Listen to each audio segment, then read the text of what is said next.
રાજા સયાજીરાવ યુનિવર્સિટીમાં આગવું મ્યુઝિયમ બનાવવાની વિચારણા પર આજે સિન્ડિકેટની મહોર લાગી શકે છે.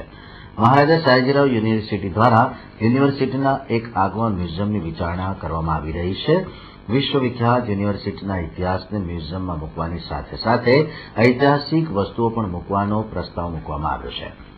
આ અંગે વાઇસ ચાન્સેલર ડોક્ટર યોગેશ સિંઘે તીસરી આંખ સાથેની વાતચીતમાં મ્યુઝિયમને આજે સિન્ડિકેટની મહોર લાગશે તેવો આશાવાદ વ્યક્ત કર્યો હતો અને આ મ્યુઝિયમ વિદ્યાર્થીઓ માટે પણ પ્રેરણારૂપ બની જશે તેમ જણાવ્યું. જોકે બપોરે વાઇસ ચાન્સેલર યોગેશ સિંઘની અધ્યક્ષતામાં મળેલ સિન્ડિકેટ બેઠકમાં અંતે म्यूजियम बनावा पर मंजूरी की मोहर मारवामां आवी. तो म्यूजियम बनाया गया है, अब सयाजी भवन में बनेगा, यूनिवर्सिटी म्यूजियम बनेगा, ये सिंडिकेट ने अप्रूव किया है और उसको बनाने के लिए इनिशियली 10 लाख रुपए की राशि मंजूर करी है इसके लिए. ત્યારે 25 વર્ષથી હંગામી શિક્ષક તરીકે ફરજ બજાવતા શિક્ષકોને કાયમી કરવા પછાત વર્ગ કર્મચારી સંઘના પ્રમુખ ઠાકોર સોલંકીએ સિન્ડિકેટ સભ્યોને રજૂઆત કરી. 20-25 વર્ષથી કામ કરે તે લોકોને કાયમી કરવા માટેની એક લડત ચાલી રહી છે. ગયા મહિનાથી આ એક લડત ચાલી રહી છે અને ખૂબ જલદ ધીમે ધીમે બની રહેલી. ચૂંટણી જો કદાચ ન આવી હોત તો પરિણામ અલગ હોતે. તેમ છતાં આજે જ્યારે સ્પેશિયલ સિન્ડિકેટ મળી રહી છે ત્યારે ફરી એકવાર અમે આ મોકો લઈ અને તમામ સિન્ડિકેટ સભ્યોને આ કર્મચારીઓની લાગણીને સમજીને તમામ કર્મચારીઓ કાયમ થાય તે માટે અમે આજે રજૂઆત કરી છે અને સિન્ડિકેટ સભ્યોની પણ આજે અમારા તરફ ખૂબ સારી સહાનુભૂતિ અમને લાગી છે અને અમને વિશ્વાસ છે કે આજે આ બાબતમાં નાની મોટી કોઈ પણ ચર્ચા થાય અને નિર્ણય લેવાશે.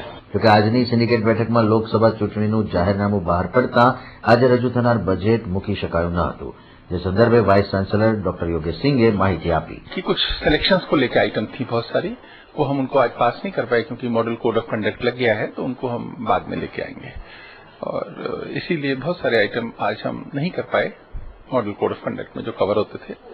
बाकी कुछ बिल्डिंग कमेटी के आइटम्स थे जिनको हमने पास किया है. ત્યારે સિન્ડિકેટ સભ્ય જીગર ઇનામદારે વિશેષ માહિતી આપી. આજની સિન્ડિકેટમાં મુખ્યત્વે પાછળ જે સયાજી ભવન છે એ સયાજી ભવનમાં એમએસ યુનિવર્સિટીનું પોતાનું એક મ્યુઝિયમ બને એ પ્રકારનું એક વિષય ચર્ચાયો અને સર્વાનુમતે નિર્ણય લેવાયો.